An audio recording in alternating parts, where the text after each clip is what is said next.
He started with nothing. No money. No connections. Not even shoes on his feet.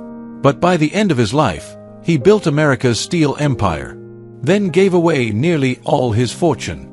This is the untold story of the billionaire who believed.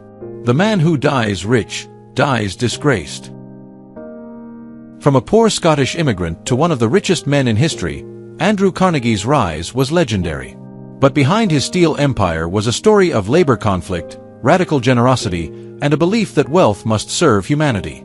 In this episode of Money Traps, True Stories of Financial Greed, we dive into Carnegie's journey, how he built U.S. Steel, why the Homestead Strike nearly shattered his image, and how he gave away over 90% of his fortune to reshape education and public life. He was born in a one-room stone cottage in Dunfermline, Scotland. A dirt floor. No heat. Just the sound of wind whistling through cracks in the walls. By 13, he wasn't in school. He was working 12-hour shifts in a cotton factory in Pittsburgh, America. Barefoot. Covered in lint. Running bobbins for pennies to help feed his family.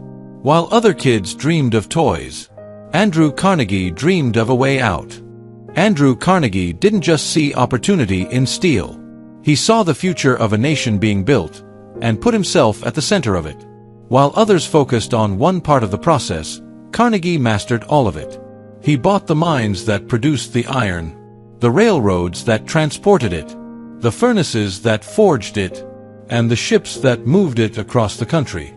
He created one of the first vertically integrated empires in American history, where every bolt, beam, and bridge came from Carnegie steel. Skyscrapers rose. Railroads stretched from coast to coast. And steel became the skeleton of America's industrial age. Behind it all, a once poor immigrant who understood one thing: control the supply chain, and you control the world.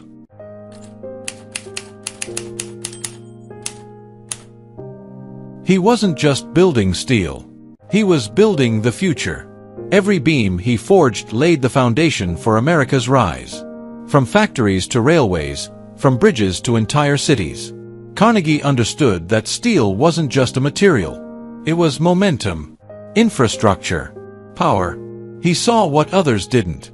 A new world was coming, fast, industrial, unstoppable. And he was determined to be the one who shaped it. Not by chance, but by strategy. Not by luck, but by vision.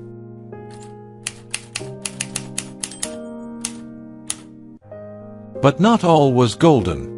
Behind the gleam of steel and the rise of industry was tension.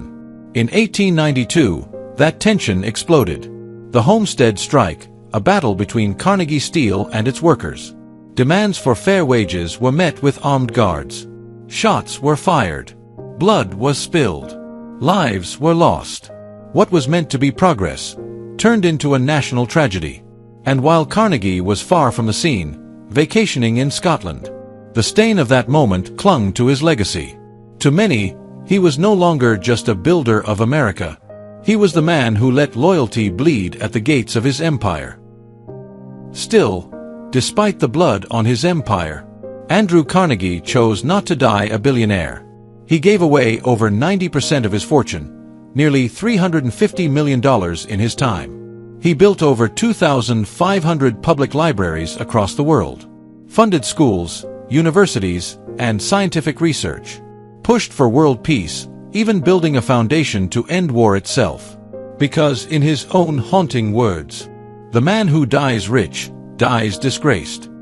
To Carnegie, wealth was a tool, not a trophy. And though his empire was made of steel, his true legacy was carved into the minds he empowered.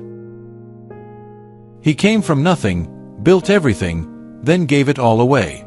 Not for fame, not for applause, but for impact. So now it's your turn.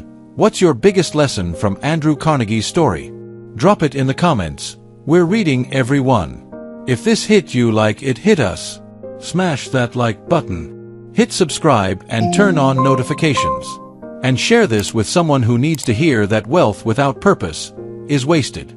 This is Money Traps, true stories of financial greed, where power builds, falls, and sometimes redeems.